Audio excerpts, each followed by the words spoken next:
I'll make sure that we're not showing water bottles or anything. That is not the picture I wanted. That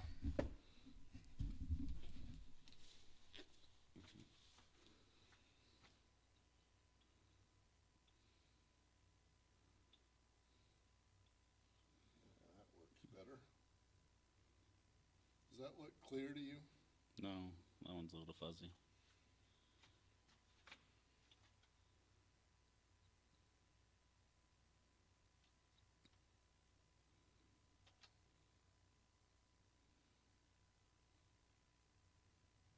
What about now? That's still fuzzy, isn't it?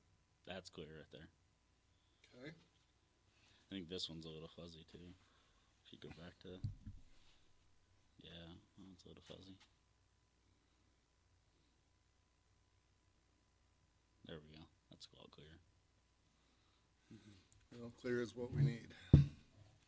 So you got notes? You got stuff you want to talk about? I got notes. I do. You know, we've probably been in each other's lives. How long you and Julie been married? Oh, we've been married for 20 years. That's what I thought. Because I think I was 13, 14 when you guys got together. What's your comfort level with the microphone? I'm okay with it. Let's keep you roughly the same distance away from it. Okay. Talk to me. Hello. How are you? Okay, that's good. Good? Yeah, keep roughly that same distance as we talk. I'm a quiet speaker. I'm a muffled speaker too, so that doesn't really help much. You see that little red box over there? Yeah. That provides a lot of forgiveness for that kind of thing. So as long as you stay, 2 to 6 inches away, maybe 8, you're good. Okay. So anyway, well, I know you got notes, but give me the big picture. Why are you here?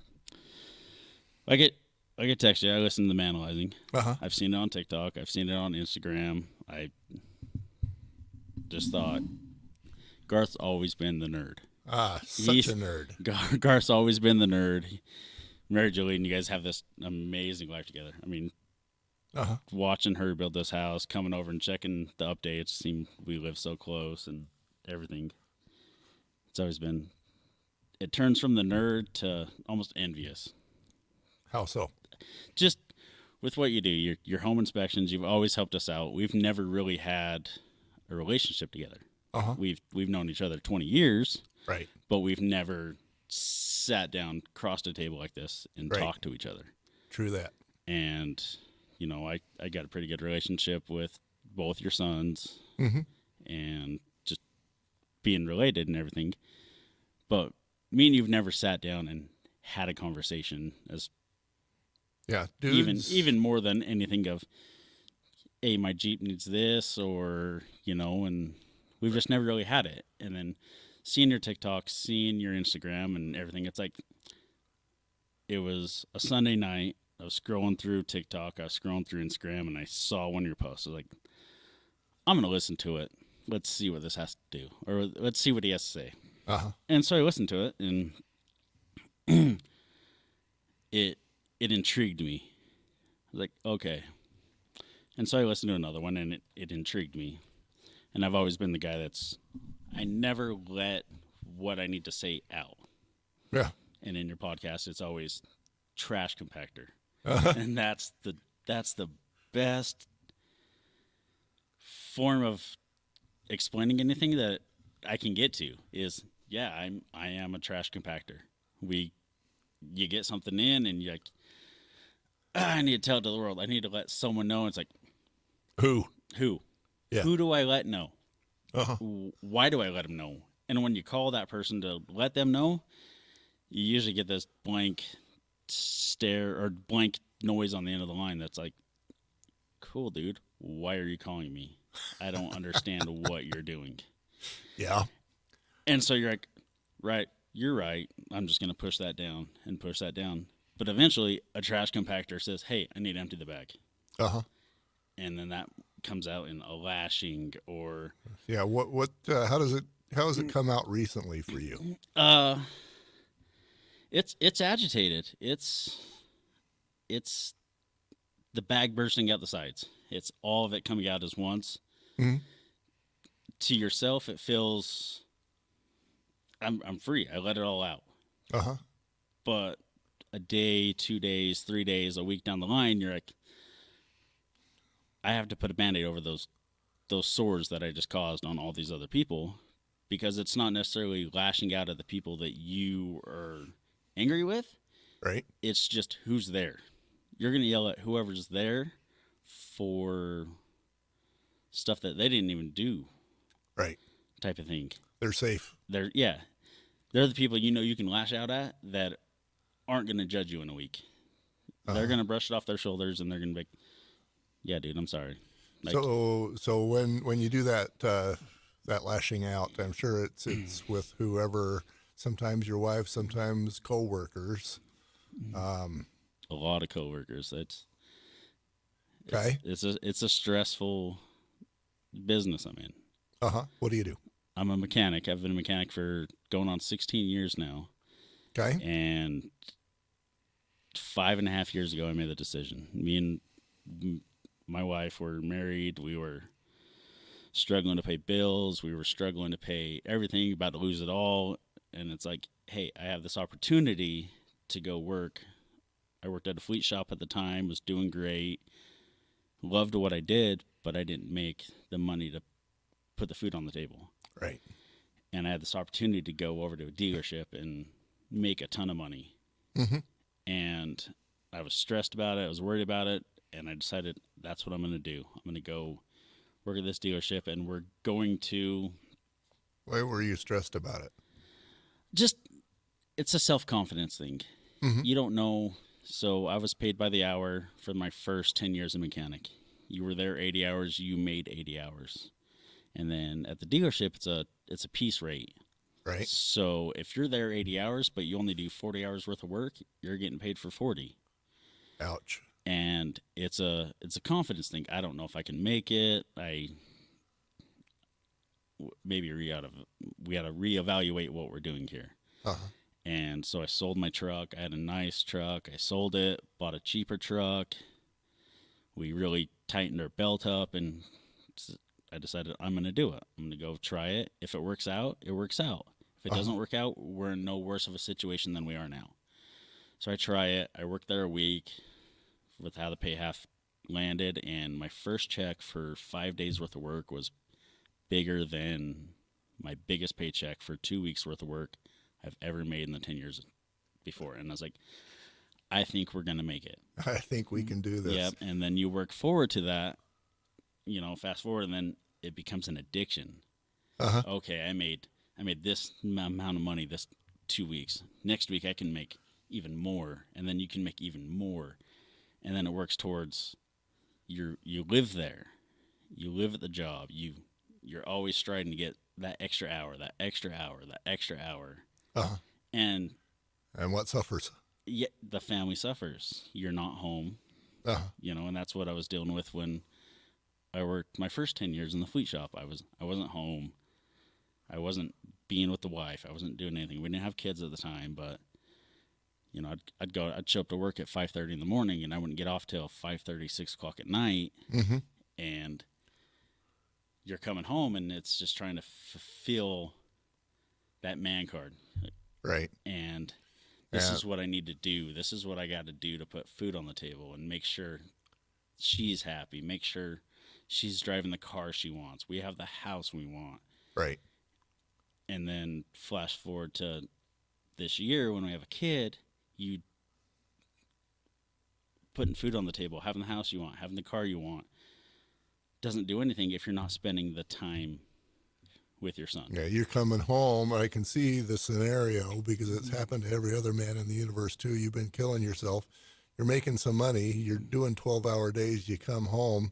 She's pissed at you because, last time she had 5 minutes with you was last February. Yep. And so she's not happy, and you're going, I just spent this entire day working for you, and here you are not happy, so there will be damage. Yep. I'm sure that moment's happened once or twice. It's happened a bunch of times. And especially with now that we have a baby at home, Mm-hmm. I'll put in the extra hour at work to make that extra $40 on the paycheck. Uh-huh. And then I show up to the house at 7:30, 8 o'clock at night. Right. Baby's bedtime's 8:30. So I only get to spend a half hour with the kid to give her a little bit, a half hour of relief from taking care of the baby. Right. And not only does it take away from me, it takes away from her. She needs her time just as much as I need my time, but together we need our family time. We need to grow our family together, and she needs to not feel like it's all on her, but it needs to be on us. Yeah. It can be one of those things where, she's alone, you're gone, she's got money, Mm-hmm. she's lonely. Yep, she's lonely. For that matter, so are you. I am, and we had our baby in March 23rd of 22. We had our baby. Just spent 10 days in the NICU. I took off 5 days. I had 5 days off that I decided I'm going to spread them out to make it last throughout the whole time he was in the NICU. Whether we didn't know how long he was going to be in the NICU. It could have been 10 days. It could have been 20, 40, 30, however long until he came up. And it's a surreal feeling. We had a hard time getting our kid. So with miscarriages in the past, and that strains on both of us. Right. And what did that feel like? It was rough. It's definitely like your heart got ripped out of your chest. You feel you get to go to the doctor's appointments, you hear his heartbeat, and then you go back a week later and there's no heartbeat. And the next thing you know, you're taking your wife in for a surgery, a DNC, to get the corpse. Yeah, whatever removed. And it doesn't end when the corpse is removed. It's a process. I mean, mentally, emotionally, everything. You go in with a baby. You go into the DNC with the baby still inside your wife, and you come out with nothing. And the only thing as a man you can do is sit in the waiting room and wait till they're done. You're not in there helping them. You're not doing anything.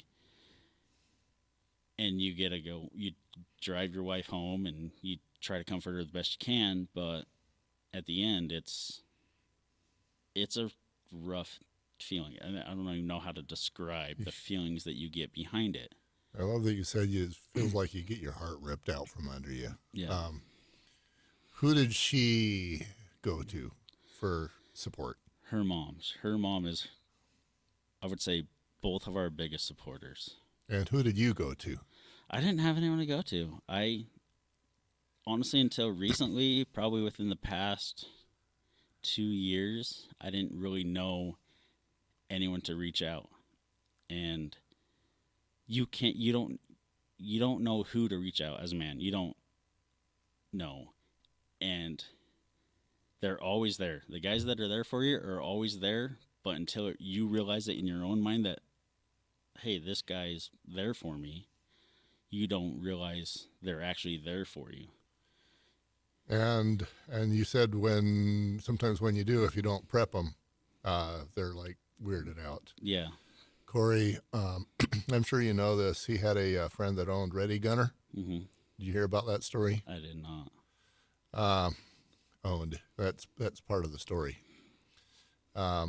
Ex-military. Ready Gunner was doing really well.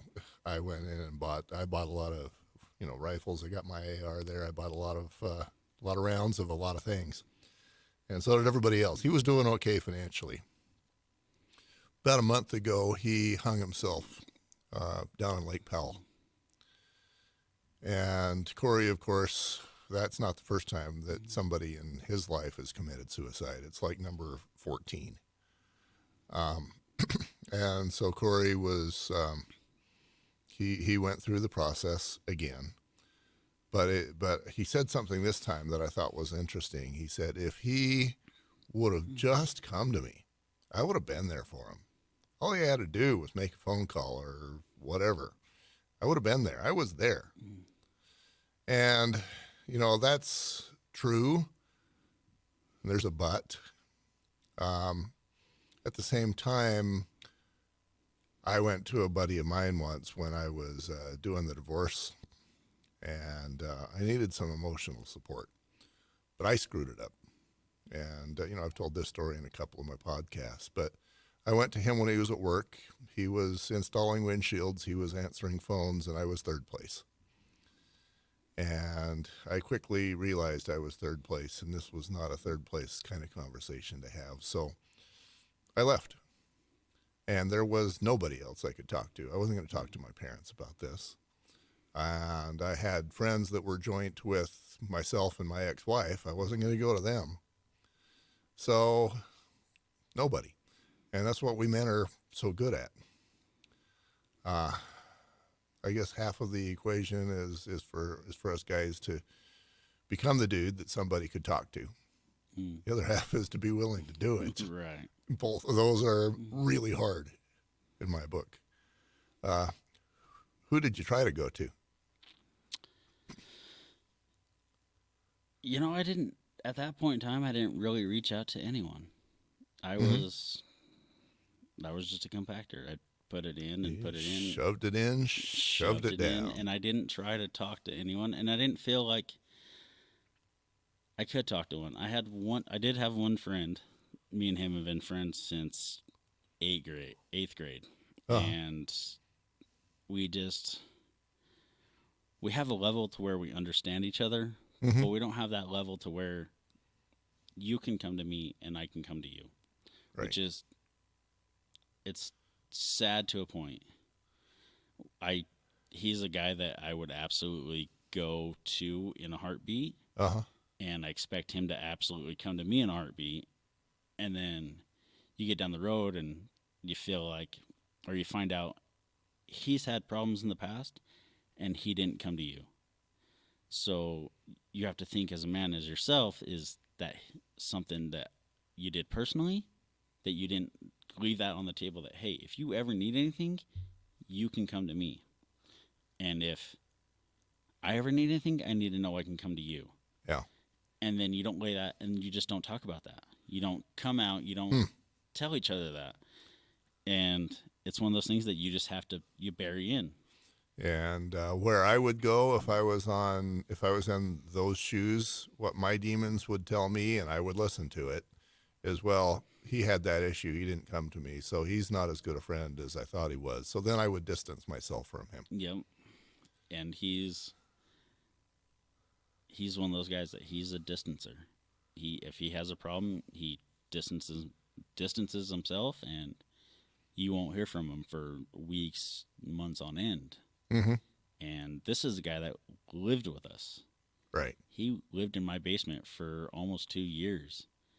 And you'd come home and he'd be sitting at the kitchen table drinking a beer and would never say more than 5 words all night until he finally said, well, it's time for bed, and walked downstairs, and it's like, what's going on?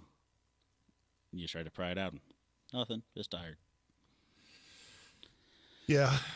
And and even on both ends of the spectrum, as a man, that's stuff you need to look out for. You need to protect yourself, but you always need to protect those around you. Well, and that's part of the problem is, for example, what I find is there's a lot of women that listen to these podcasts, and every one of them is screaming, why don't you just talk to your wife? And you and I can both answer that question, but what's your answer?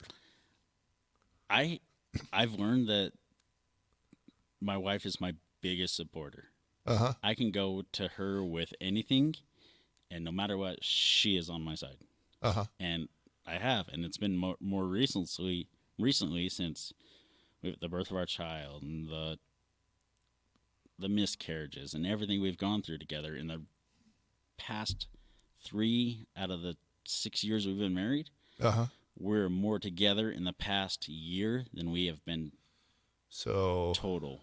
And it's an amazing thing, and I encourage everyone to. That brought you together.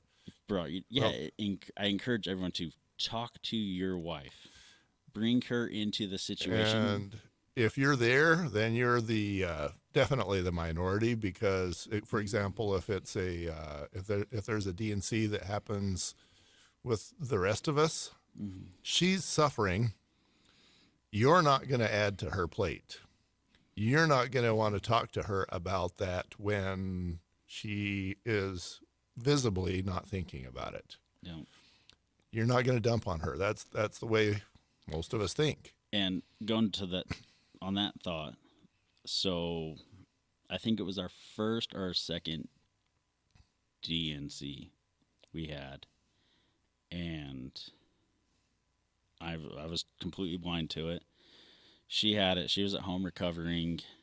I took her to the hospital. We did the process. Went home. The next day, I went to an off-road convention. Spent all day away, and she didn't come to me and say, "Well, why did you do that?" Like that made me feel broken. I'm not wanted. I'm broken inside. I can't have your children. Everything like that, and I was just totally like, I'm just in my zone. I'm trying to do what I want to do. And the next day, I flew out to Vegas for 3 days for a work trip, and on that just adds insult to injury. Uh-huh. You're on top of it and everything away, and it took her probably 6 months to come out and say, "Hey, that hurt. I felt abandoned." Yeah. And when they come out and say it, you're like, at that point in time in the zone, you don't realize what you're doing. You're just trying to go out and clear your mind, do everything. You don't want to sit at home and think about it. You want to go out, as a man, you want to go out and clear your mind, do what you need to do, Uh-huh. and fulfill yourself, not And even knowing that what you're out doing is hurting what you're doing at home. yeah, you're You know? hurting her by trying to heal yourself, Yeah. focusing so much on yourself. Yeah, that's rugged. I one of my favorite interviews was JoJo Hanks. She's got cancer, and the conversation that happened when I interviewed both of them, she was, she obviously she's got the cancer. He's the one caretaking, and sometimes caretaking of her is killing him. And and he's got issues emotional. She's got issues physical. He doesn't feel like he can dump his emotional issues on her because she's got cancer. Mm-hmm. But the way she interprets that is you're keeping me out. Let me in. And I think this is the same kind of thing. You were dealing with your own emotional stuff, and at the same time, she felt isolated, Mm-hmm. alone, abandoned. Abandoned is a brutal word. My It, it, goodness. it is. But in my mind, to me, that's how I made her feel, was abandoned. Uh huh. And it's been a long process. Like I said, her mom's always the solid rock. And my wife calls, her mom's there Uh huh. all day, every day. That's her best friend. And my wife's mom is by far one of the best people on the planet I've ever met, Uh huh. especially for my wife. And it's like, it's hard to find a woman that says, "Who's your best friend?" And she'll look at you and say, "My mom." Cause, Why do you think that is? Because there's a lot of moms. I can think of a few moms that I wouldn't want to have that person for my mom. I can think of people who are judgmental moms, who are you will do it my way moms. I know somebody who is fairly close to me who screams at her son because he's not getting medications enough to fit her approval. What makes this so? It's not just a default that makes a woman want to call her mom. That's not a given. What is it about this mom, do you think, that makes her magic? just her non-judgmental openness. You can go to her with almost anything imaginable, and she's going to take it in, accept it, and she's going to give you an honest response back. Whether my wife's in the wrong or my wife's in the right, her mom's going to tell her, "No, you shouldn't have done that," or you have every right to feel that way. And that's with her, she's had a rough past. My wife's had a rough past. And it wasn't all stars and stripes when me and my wife got together either. Uh-huh. We had a bunch of rough years. Right.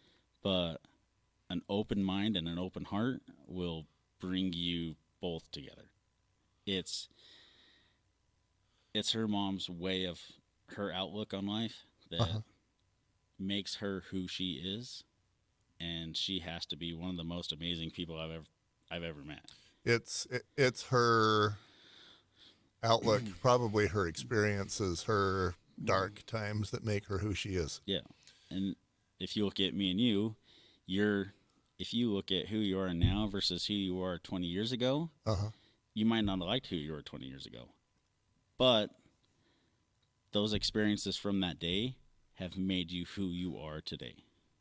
And same thing with me. I had a rough, my 20s were extremely rough, Uh-huh. extremely dark.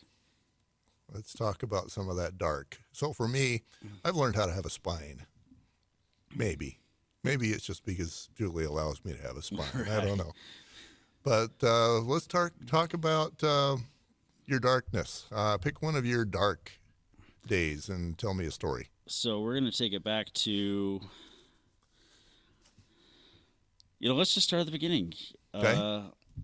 Growing up, 12 plus junior high school years, my parents they were pretty awesome to me. I had a pretty rough past with my dad. I can count on one hand the amount of times my dad has said, "Hey, I love you." Mm-hmm. And it's rough. You don't know how much you need to hear that from someone you love, Mm-hmm. but you need that reassurance. You know they love you, but if they don't say it, sometimes it doesn't work. And my parents had a rough time growing up while I was growing up, starting probably 13 till I was a senior in high school. Uh-huh. They were constantly fighting. They were together. They were broken up. They were together. They were broken up. And to the point where me and my mom moved out, and I was portrayed as my dad's the bad guy. Mm-hmm. And he traveled a lot, which probably had a lot to do with it. But to him, in his defense, he was traveling to provide for the family, To earn a nickel. to earn the nickel, and there was times he was gone for 6 weeks at a time. He did natural disasters estimates for an insurance company, and he would be gone for 6 weeks at a time, and you wouldn't see him. And then mom gets lonely or whatever, and then he comes home and they fight. And then I was the only one at the house at the time. My brothers have gone to college or moved out and everything, and I'm the only one home. So I see the fight. I remember one night I was in the room. We had La Frontera. It was a weekly ritual. We always had La Frontera. Julie loves La Frontera as well. And I grabbed my food. I went in my room and I was watching TV, whatever, and I hear them yelling at each other for whatever reason. I don't even know what the reason was. Doesn't even matter. And I hear them yelling. I hear something slam, and then I hear another slam. So I walk out in the kitchen to see what's going on. Mm-hmm. My dad's sitting against the wall we had a corner bench dining room table. And he's got half his face covered in rice and beans and the other half covered in smothered burrito. And she opened up her food and threw it at him across the room, and she was gone. She was nowhere to be found. And you just go in, you're like, what is going on today? And it's not it weighs on you.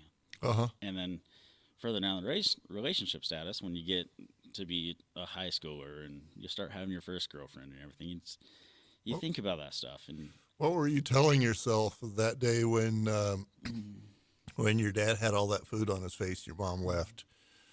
As the adult, it had nothing to do with you. As the teenager, what did you tell yourself about you? So I'll tell you the actions I did. It was a really loud swear word. Uh-huh. And a hole in the wall. Uh-huh. And I punched a hole in the wall. It was a little house. We had a card or a cork board on a wall with a corded phone with the super long cord, so my mom could sit in the recliner and talk on the phone. And right next to it, I punched a big old hole in the wall, yelled at the top of my lungs, and then I went to bed. I Okay. sat my night in the room, or sat the whole night in the room and just thought about it. I was pissed. The whole time growing up, my parents never had affection. They didn't show to it. I remember one time I was probably 10 years old. Actually, I was 12. It was the year 2000. Uh huh. So January 26, 2000, I dunked a basketball in a friend's basketball hoop, ripped my finger from knuckle to tip, ended up getting a bunch of stitches in my finger. And that's how we spent the day after Christmas, was fixing that.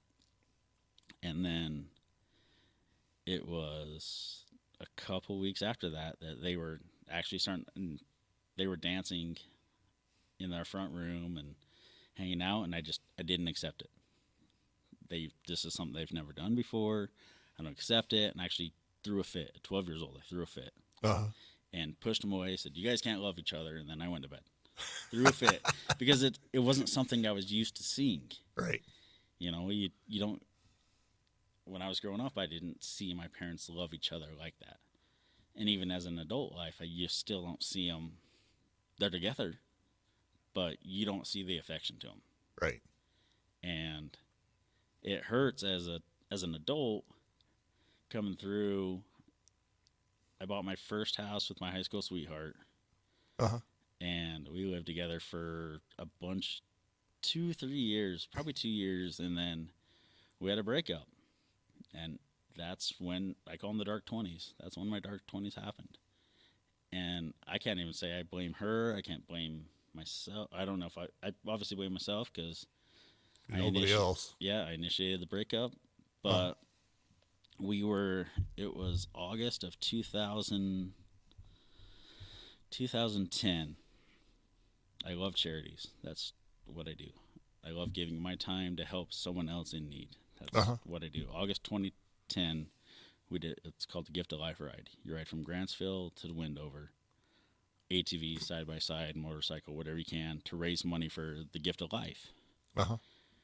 We went out there, and it was 2-3 days. I think I was 21 at the time. I might have been 22, and we just had a ball. We rode all the way. It was 110 miles total on a four-wheeler. You had a blast. Go out, party all night, and then some people ride back. The rest of us brought trailers back. Brought trailers out, loaded our bikes up, and drove back. We were heading back from Wendover to Salt Lake, and we're in the right lane, just cruising. We're doing about 80, 85 miles an hour. And this truck, Ford Ranger, never get it, dark blue, flies past us on the left. And he clears us by maybe 30 feet. His right rear tire blows. And we start laughing. I mean, there's 4 of us in the truck. We're laughing at him like, what an idiot. Dude, slow down. Blew tire. And then he starts fishtailing. He goes in the median, starts rolling. And all you see is dust everywhere. And then out of the dust, I remember for family, you see his body goes flying probably 30 feet in the air. And so we're pulling over. Truck lands on the westbound lanes. His body slides, whatever. We pull over the shoulder, and I remember my buddy in the back seat yelling, "Truck, truck, truck." So I slam my door open. I lean back and look back at him. I was like, "What?" And the semi passes. Well, if I wouldn't have leaned back and looked at him and said, "What were you saying?" I would have jumped. I would have darted. I wasn't worried about looking for traffic. I was worried about getting to westbound traffic.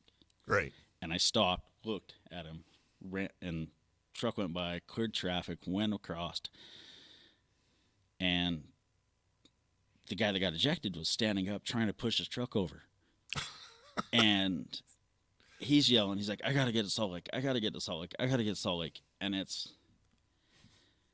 like, what? Like, what are you doing? Like, lay down. He had almost a 2-inch hole in his head from where his head hit the concrete, and he slid the asphalt. And I took my shirt off, threw it on his head, laid him down. We grabbed more clothes out of the truck to support his head. And the guy that was in front of him that saw the wreck flipped around was actually an emergency room nurse. And we were able to care for this guy, flew away in a helicopter, and we never knew. They wouldn't tell us his name. They wouldn't tell him where he was going, anything. We had no clue whether this guy ever lived or died. And I'll tell the end part of this story before we jump back, but it was 3 or 4 years later. I was heading to Wendover. It was after the breakup, everything. I was dating a new girl. We were going to Hot August Nights, a big car show out in Wendover. And just cruising, I start telling the story to this girl, and she starts crying. She's bawling. And I was like, what do you mean? What's wrong? Like, what's going on? She's like, that was my boyfriend at the time. I broke up with him. He lives in Reno. I broke up with him. He was on his way to Salt Lake to try to save, or try to patch things up. And he got in a car accident. And then we just pulled over and saw it. I never knew if this dude lived. I never knew if he died. I didn't know anything about him. And that weekend, I got to meet him. I got to meet the dude, and he was a little cold shoulder because I was dating his ex-girlfriend type thing. But his family was really, really, really supportive. And they were happy to meet me, and they bought us drinks all night and everything. But it was one of those moments where you don't know, and transpiring from that one incident is I didn't sleep for weeks. I sat there and thought about it, like, this dude ever lived? Did he pass on? What happened to him? And you carry it inside. You try to tell people about it. They're like, "Oh, that's crazy. You saw this wreck." And it's like, you don't understand. Like, I literally saw this dude's brain and held it in with my t-shirt. And it holds on to you. And I can blame I can't blame a lot of what happened in my dark 20s to that. Mm-hmm. But I held that in for a while. I had no one to talk to. People I thought I could go to talk to about it that were actually there physically with me. Mm-hmm. It's like, let's talk about this. And they didn't want to talk about it. They held it in, or they had someone else to talk to. And it wasn't 3 months later after that me and high school sweetheart broke up. So the breakup might have been related to that. Yeah, it was more of I was holding it in, and I started being more rebellious. I wanted to do what I wanted to do. Uh-huh. And I looked at it as this dude could have lived or died, and he was about my same age. He was about 21, 22 when this accident happened. And I didn't ever know if he lived or died. And I wanted to go out. I didn't want to be tied down. In my thought, that was the right thing. Don't be tied down. Go do what you want to do. Right. And I don't regret it at all because I have an amazing wife now. I have a beautiful baby boy. Uh-huh. And I don't regret anything in the past. But during my 20s, that was a rough time. So you lost roughly a decade, your dark 20s. One of the other guys I interviewed, Aaron Walker, he's much closer to my age. Probably is my age. He had a moment where he'd built a fortune, and he didn't really hit so much a pedestrian, as much as the guy hit him. He died. And he ended up being down for 5 years. And he finally had somebody else tell him, look, get your stuff together. You've been playing this game for long enough. He wasn't even at fault for the death, but he still played zombie for 5 years as a result of that. Who or what pulled you out? I would have to say my wife. Okay. We met in 2014. I gave up on girls. I gave up on marriage. I gave up on everything.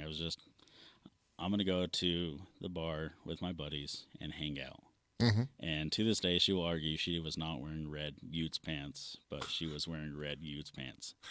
And she's like, I was not wearing those. And me and my buddy were sitting at the bar ordering a drink, and she walked up. She's like, hey, guys. And I was like, complete dumbfounded. I was like, and she's like, okay, hey, where's everyone else? And my one buddy told them they're over at the pool tables, and it was instant obsession. Mm-hmm. And like I said, she was wearing red Utes pants, and she says, no, I was not. And we hang out all night, and I kind of flirt with her, whatever, and go home. She gives me a hug in the parking lot, and we go home, and instantly the first thing you do as a single guy, you're like, I'm gonna hit on this chick. Let's get on Instagram, like every single picture she likes. And then when I'm done with that, I'm gonna get on Facebook and like every single picture she likes. Let's see if she responds. And then I do that for 2 hours. Next day, no response. So I hit her up, and then we ended up going out. I think it was a week later. It was the next weekend. We go out, take her to a real classy place, Buffalo Wild Wings, for dinner, and then we go to Classy. a party my buddy was throwing it was in a pool house, beer pong, crazy, and just people started fighting and everything, and it hit it off for us. It was the weirdest, trashiest thing you probably could ever imagine, but we clicked. And I slept over at her house that night and passed out on the couch upside down and backwards. And we just hit it off from there. And it was one of those things is she never gave up on me. I moved her in after a week or two of dating, and then she lived with me for a week, and I'd kick her out, and then I'd move her back in, and I'd kick her out, and then I'd move her back in and kick her out, and she never gave up. She was always there, like, we're going to work this out, and here we are 6 years later, and it works out, and it's the most emotional bond that we've ever had together. Yeah, and then you have those failed pregnancies, and that could have torn you up. I know it was definitely it was a huge strain on her. It tore you guys up individually. It tore your heart out, you said, but somehow it didn't tear the two of you up. Right. Why? Again, with her, with the failed pregnancies, we'd hit a fork in the road, and I'd stray left, and she'd stray right. And then she would find the detour and come right back, and she would make it work. There would be times I would come home, and I'd walk through the door. We were living in our new house out here in Saratoga, and I'd walk through the door and grab my cup, fill it full of ice, put a little whiskey in it, put some Mountain Dew in it. And that went on for probably 2 weeks. She let that go on. And then I came home one night, and it was a Thursday night. I came home, poured myself a drink, and she looked at me, "What's wrong?" I was like, "What do you mean, what's wrong?" She's like, "What's wrong? You've drinking every night for the past 2 weeks. What's wrong?" And all it really takes is someone to ask you what's wrong, to let them know this is rough, and I'm going through it alone. I don't have anyone to talk to. And that was the start. That was the opening the cover of the book for us. And at this point we've been married 4 years. And after 4 years of marriage, we started connecting. After 4 years. After 4 years of marriage. Our first 4 years, they were fun. We had fun together. We went on trips. We hung out together. We lived together. We were married. We're doing everything a married couple. But after those 4 years of marriage, we opened the book of our connection. And that was a year ago, you said? That was 2.5 years ago. 2.5 years ago. Yeah. So that kind of answers one of my questions. Would you say that your darkest moment was the one of the DNCs? What was your darkest moment? So my darkest moment actually was back after the accident, after the breakup. I had one friend I talked to all the time. If I was having problems, at this point in time, I was broken up. I was living the single man life. I made decent money. I had a nice truck. I had my own house. I paid my bills. But you have those demons. Yeah. You always have those demons that are rearing up behind you. What were your demons? I've got my own. They remind me of my thousands of failures. What do your demons tell you? What's their favorite line for you? You're not good enough. This isn't going to work out. You're not good enough. And it was a female. My best friend at the time was a female, Uh huh. and she was there for me through and through and through. And I had a I drink. I like to drink, Mm-hmm. and I never let it get past that level to where I am hammered. I like to drink Uh huh. when I'm feeling some type of way and I down on myself or whatever. I'll let it get past that type of way, and then you're hard on yourself. You're hard on everyone else. And she's brought me back from stuff before.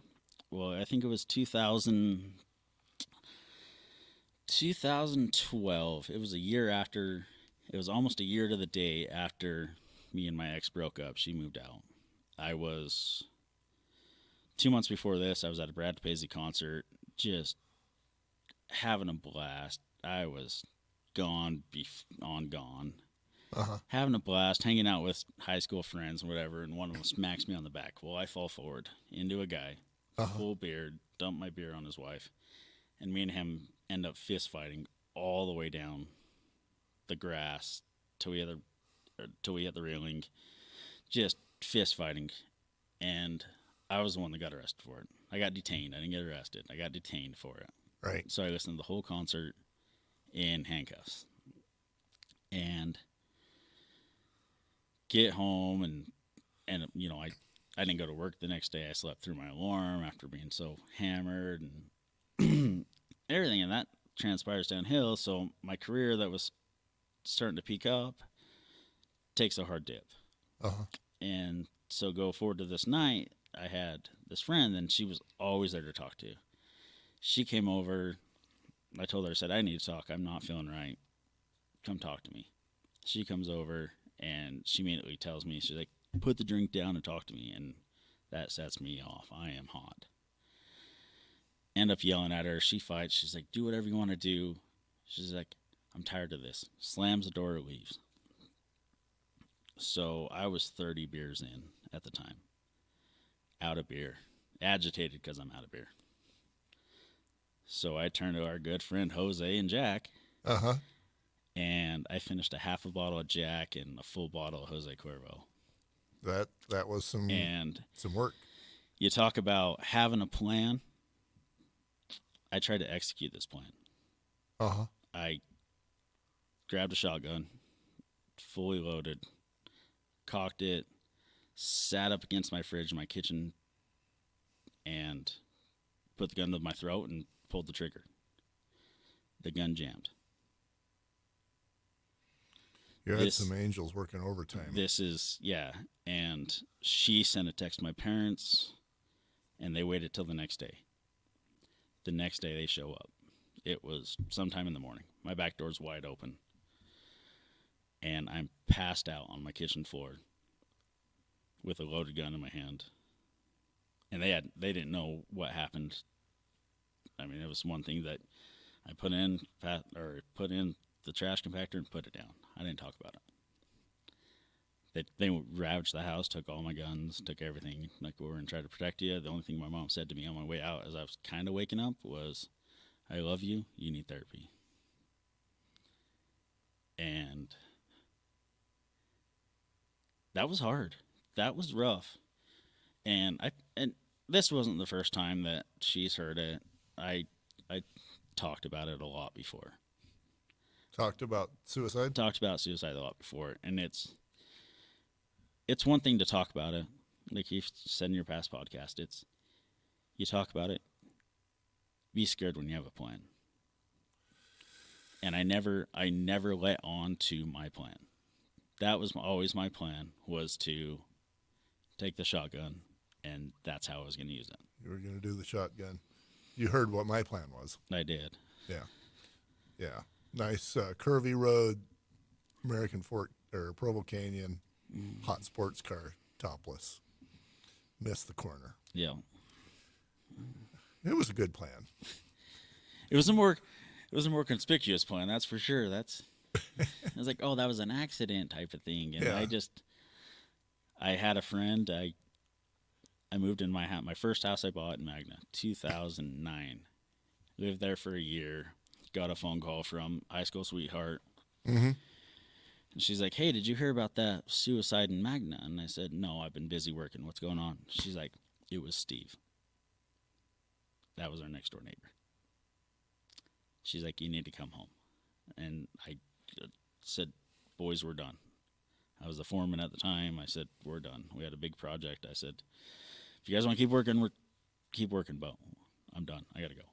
Rushed home. And it wasn't, the story behind it's weird, but he had a massive garage. It was a 40 by 80 garage on his house. And he was a single dude. He had one motorcycle, one truck that never went in that garage. He turned it into a bar.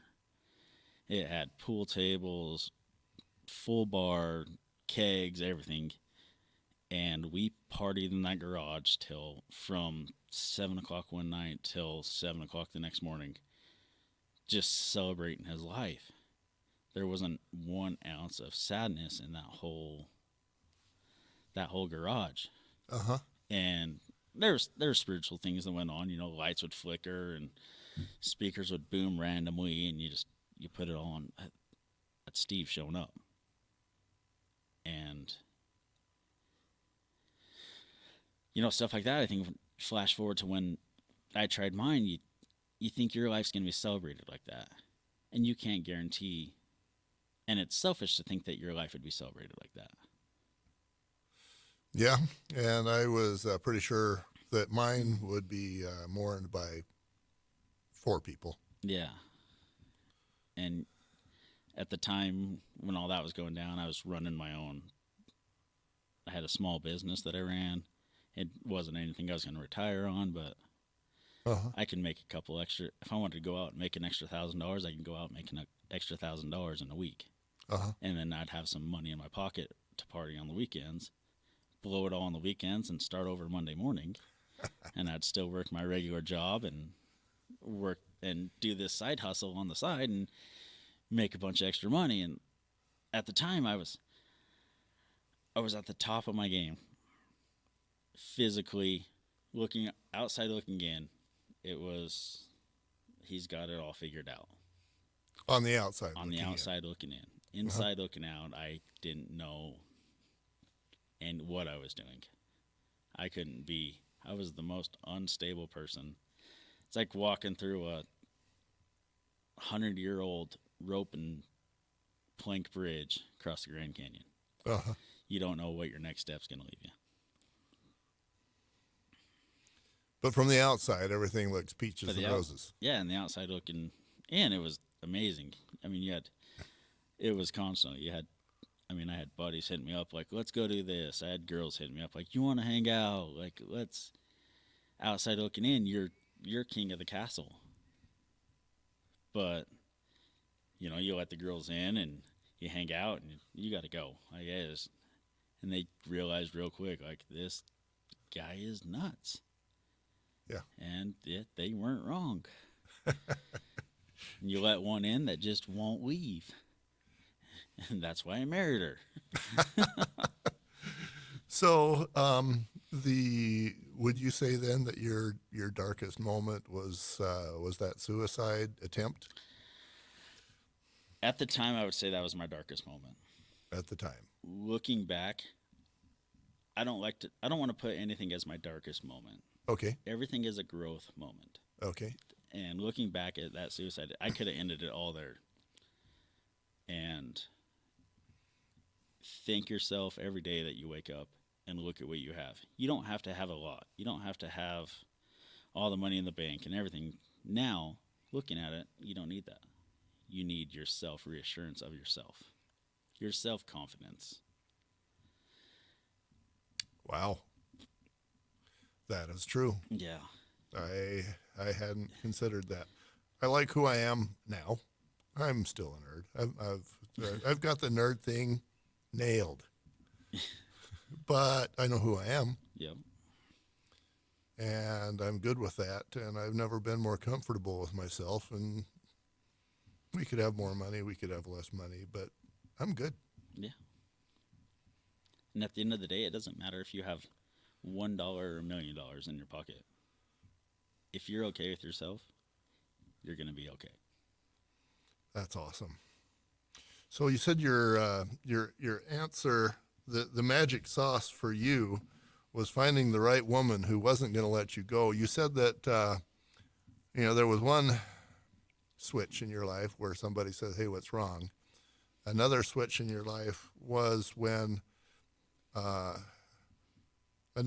what could have been a switch in your life was when she said, is when your friend said, "Hey, put the drink down and let's talk." She was open, you were not. Yep. So that switch didn't happen. But then another one that did is where your wife just came up and said, "Hey, let's talk." Yep. What's wrong? Good woman. She is too. Good woman. Well, I'd like to say, I it can't be about the woman. For example, for me, I was married to the wrong woman, but the part of the reason why she was the wrong woman because I was hopeless. And I allowed her to do X, Y, and Z because I was hopeless. Mm.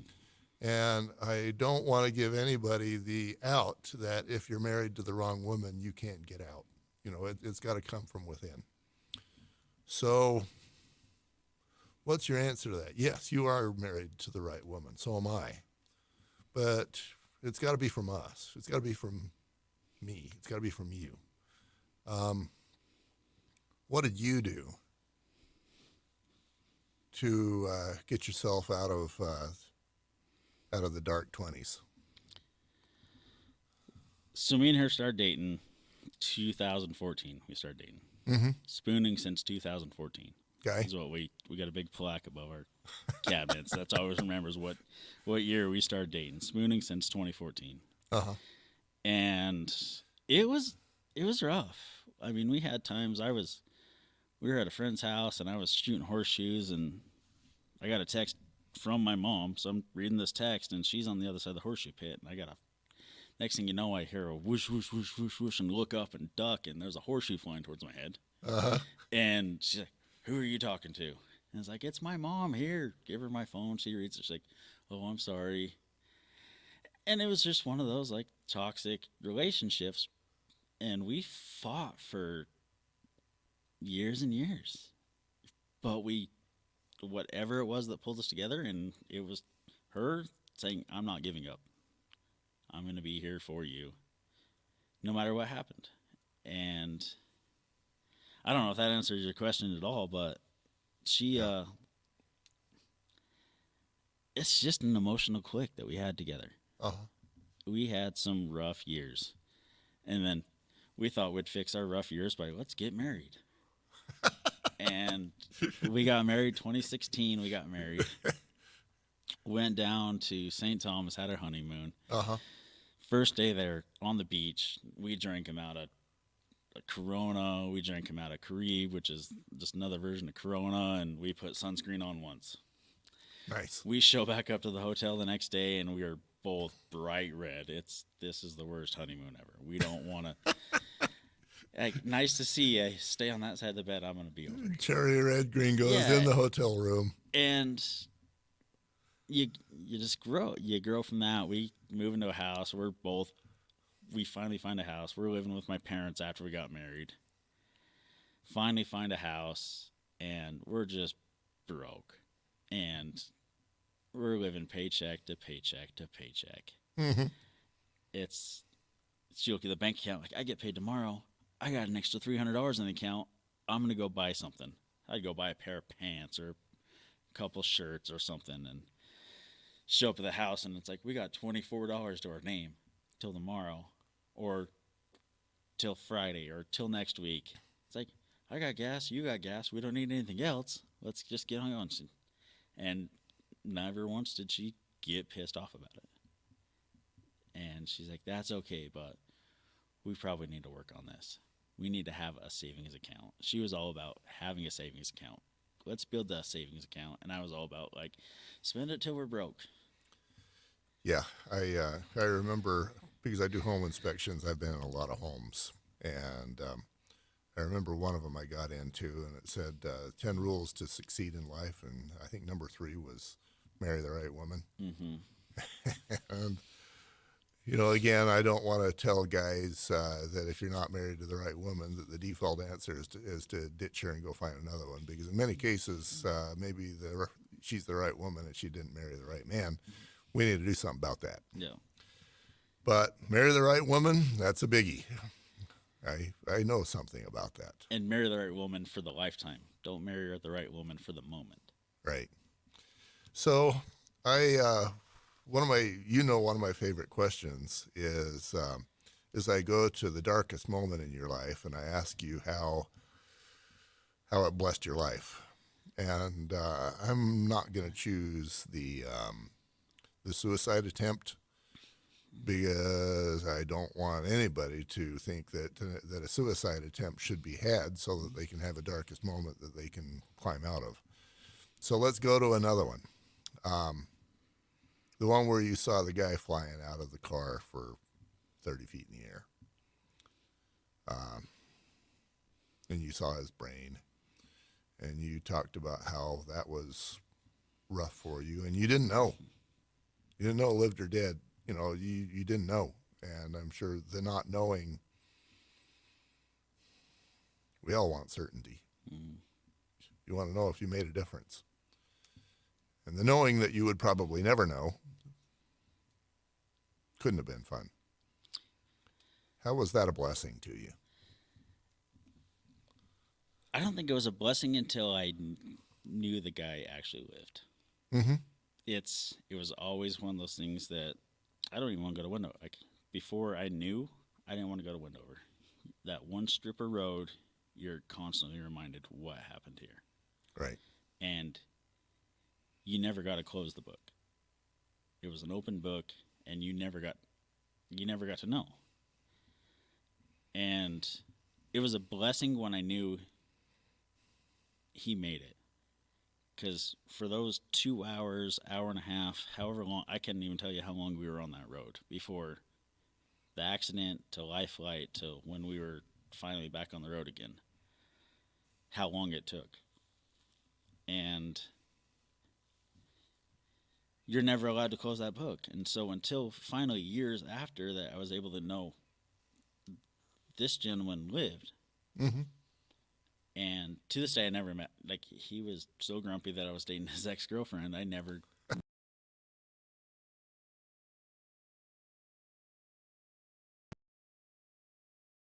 I actually met him and his family, whether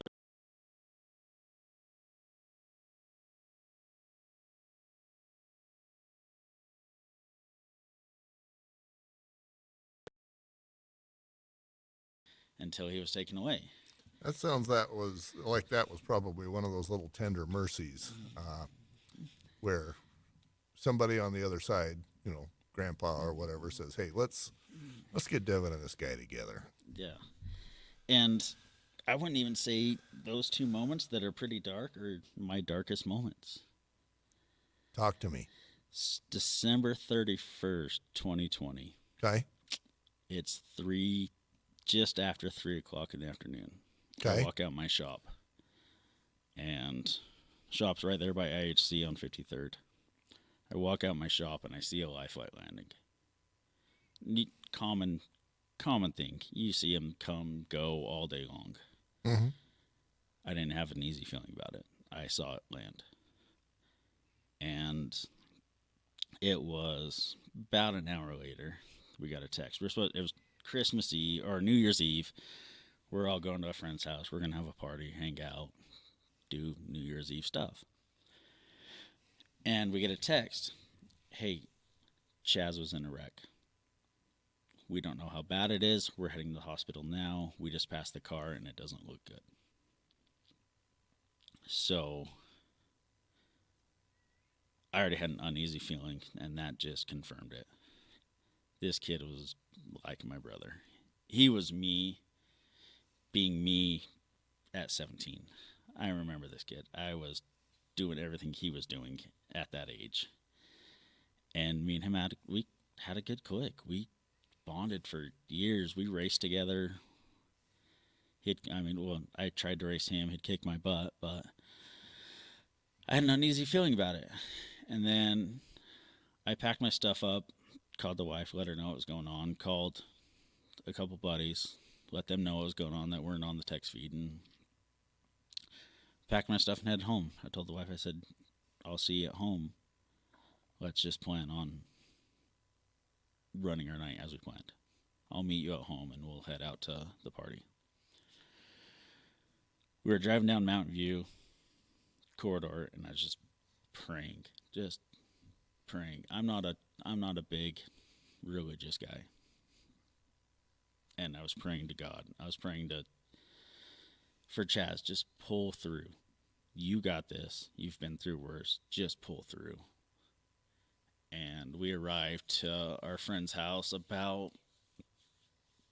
7:30. It's about 7:30. And walked through the door, and one of our good friends is, hey, I don't know if you heard the news, but Chaz didn't make it. And that was an instant over, like instant defeat, and I tried, I reached out and tried, and it was rough. And just the stuff from that event that has happened has made me more of a man that I am today than I have ever been in the past 32 years. I asked the right question at the wrong time to the wrong scenario. Yes. Who's your best friend? How old were you? How old was he? My best friend growing up he's a year younger than me. Uh-huh. And I don't classify one guy as one best friend. I like to have multiple best friends. Okay. So you know the question. How did that benefit you? It really enlightened me that your life can change in the matter of a blink of an eye. And for the first couple months after he passed, this was a kid that we talked every day. Mm-hmm. So Chaz was 17 years old when he passed. Right. I was 32 when he passed. And we talked almost every day. That day, we didn't talk. And then I weighed on myself for a couple months that what if I would have messaged him that day? What if it would have been, hey, come see me, or let's talk about this, or this and that? Would that have changed events just enough to make what happened not happen? And then you can't think about that. If you weigh yourself down with what ifs, you're not going to move on. And his dad, his mom, and we had a good relationship before. There's been times I was working on the race car late at night and I had problems. I'd call his dad up and be like, I can't figure this out. And he's like, no problem, be right there. That's a 45-minute drive. 45 minutes later, he'd be at my front door. Let's figure this out. There was a time shortly before September of 2020, I was racing in Meridian, Idaho. Friday night, started raining. We shouldn't have been on the track. And I was chasing down another one of my good friends, and we had a caution. 3 laps to go, and I think I'm going to dive it on the concrete that's wet because my car's not going to spin out on wet concrete. Spin it out, ended up wrecking it. Needed a bunch of parts. And I didn't even have my car to the trailer yet before I had a text message from his dad. His name's Chuck. What parts do you need? I'm on my way. And that started the whole train of events that this is one of my guys. Everyone has those guys around you, but until you accept those are your guys that you can talk to, you're never going to accept it. And so what I just heard is that the magic sauce is me and you accepting, Yeah. allowing somebody to come in and be that guy for us. Yeah. You're surrounded by a ton of guys that want to talk to you.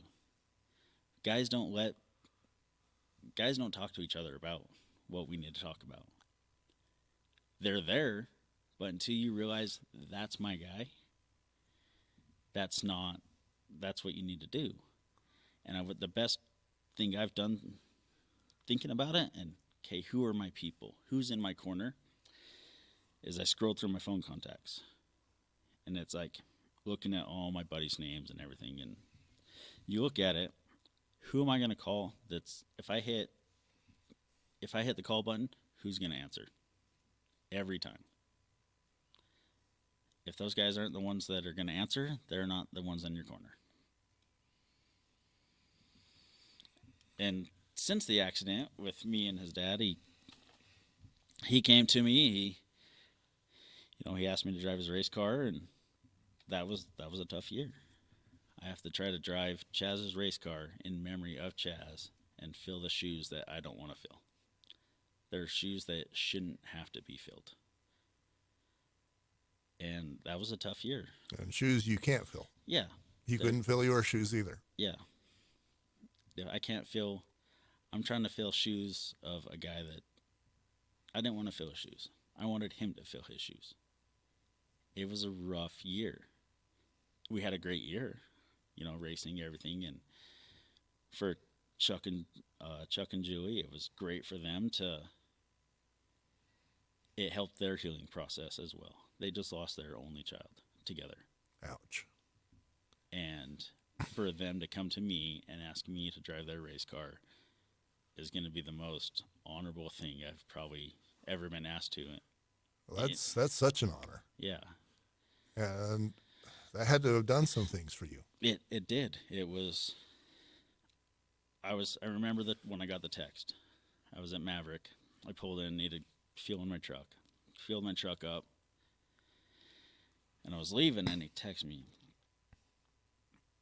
"Hey, we're looking for someone to drive Chaz's car this year, and there's no one else would rather have do it than you."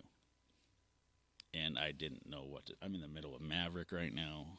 Mm-hmm. I stand outside my truck. I put my truck back on my center console and I blew it off for a second, finished pumping my fuel and put it back in, and got in my truck and sat down and reread it.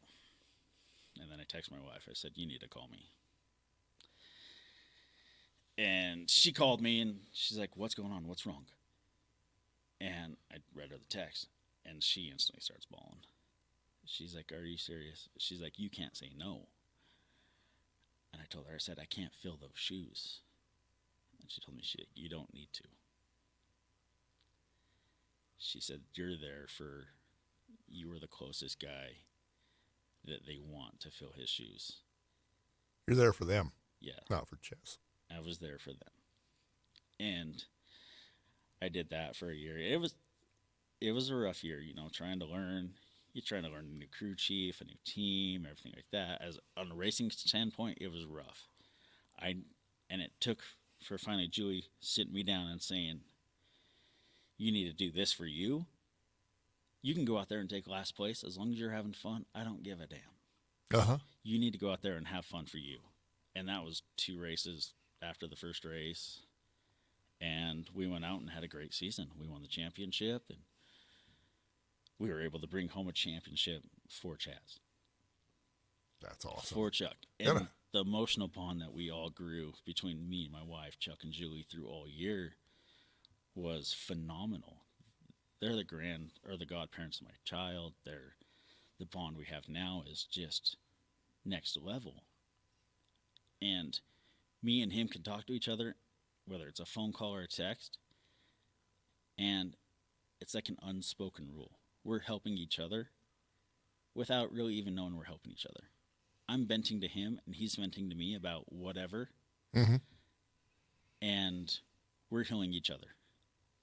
You're filling each other. We're fulfilling each other's needs, and it's an unspoken rule. Right. That's quite a blessing.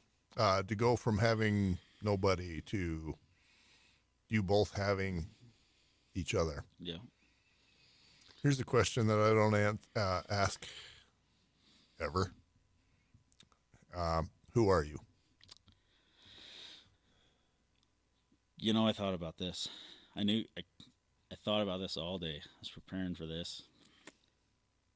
You know, I'm a father. I'm a hardworking father trying to provide for my growing family. And that's all I really came up with. There's so much more that I could add to that. Ed. That's what you are for me. Yeah. Who are you?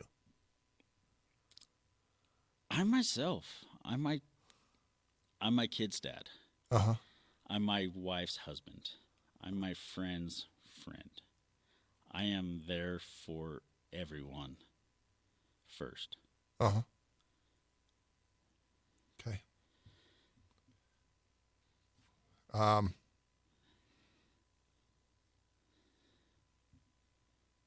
let's say that you could go back and save Chaz. And now you are his mentor for life. You get to be his coach. You're going to guide him through everything. That's your new role.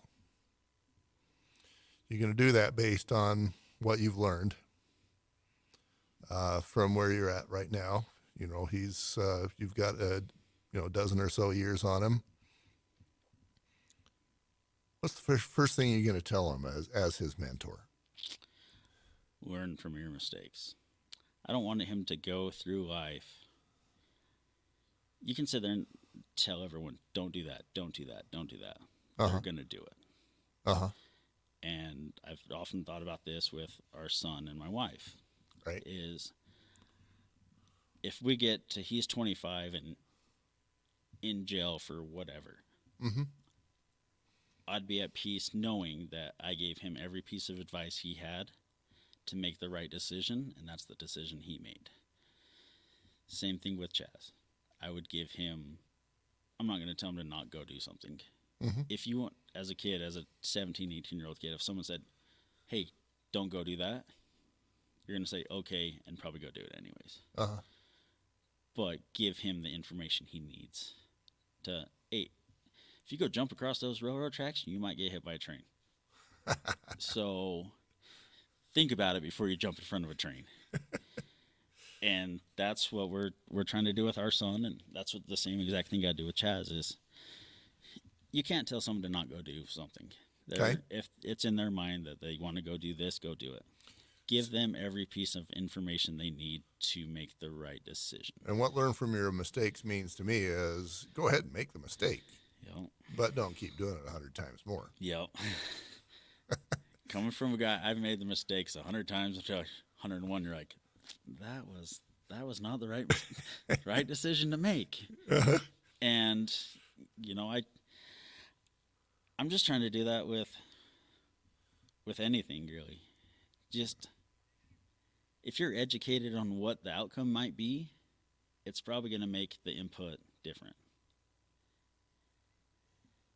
I'm going to head first into this shallow pool. Well, you might break your neck. Okay, I'm going to head feet first into this pool. It might, you Break your ankles. That's okay. You break your ankles. It's better than a broken neck. Yeah. If you can have the information on what your output might be, I've experienced a ton in my life. And I'd like to, with my kid, he's going to go make the same stupid mistakes I did. Mm-hmm. Whether I tell him, don't do that. Right. Or, yeah, go ahead and do that. But this is what's going to happen. This is a good possibility, or not even this is what's going to happen. There's a good chance that, hey, you might break your neck. Dive in feet first. Oh, okay. I'll dive in feet first. Yeah, the thought occurs to me that might be the difference between, the authoritarian parent and maybe your wife's mom. The authoritarian parent's going to say, you are not only shouldn't do that, you're not going to do that, and I'm going to hog tie you to your bed until, and then there will be punishments. Yeah. Whereas maybe a different flavor of parent might say, yeah, you go ahead and make your mistakes. I'll warn you. If you make them, hopefully you learn something. Yeah. And I think every single one of us can look back to mistakes made in our life. Yeah. Whether it was yesterday, 10, 15, 20 years ago, that someone's made a mistake and they're like, yeah, I learned something from that. Yeah. In my case, I told you about my demons and the 1,000 things that they remind me that I did that was stupid. Mm-hmm. And the ultimate conclusion is I'm stupid. Yeah. At the end of the day, you did something you shouldn't have done. And I'd like to say that maybe I learned from that, but probably not. I probably just got older. Yeah. All right. What else? What else do you want to cover? Have we got anything else? We can always do this again. I think we should. I think that's good. All right. I mean, I got years and years and years of stories we can go over, but I think we're all right. All right. Well, Devin, thank you very much. Well, thank you. I appreciate it. This is actually really good for. It's actually good for me. Why is that? I just talking about my feelings is new. It's a 7-month-old experience. It's a fresh bottle of wine that I'm cracking open. Uh-huh. And it's good for me to talk about my. Because it never happens. It doesn't. My wife knows about it, and past stuff like that. But knowing who, for me to listen to your podcast and really realize who's in my corner, Uh-huh. and who's there for me, it really opens up a ton. Yeah. Yeah, nobody does this. Guys don't do this. Women do this routinely every day. Yeah. Guys. I mean, I can go through my wife's phone and she's texting her mom, Julie, her sister, girls from work, and Devin farted on me at night last night, and it's a whole nightmare. And I texted my buddy, like, Kelsey farted on me last night. I was like, yeah, get over it. Like, dude, whatever. Not saying whatever just as a reference, but. Uh-huh. Yeah. Yeah. And it's different with guys. If we suck at it. Yeah, we're terrible. We don't talk. And obviously that's the goal. That's what I'm trying to change. Yeah. If we can change that at all, that's a massive win. All right, I'm going to turn this baby off.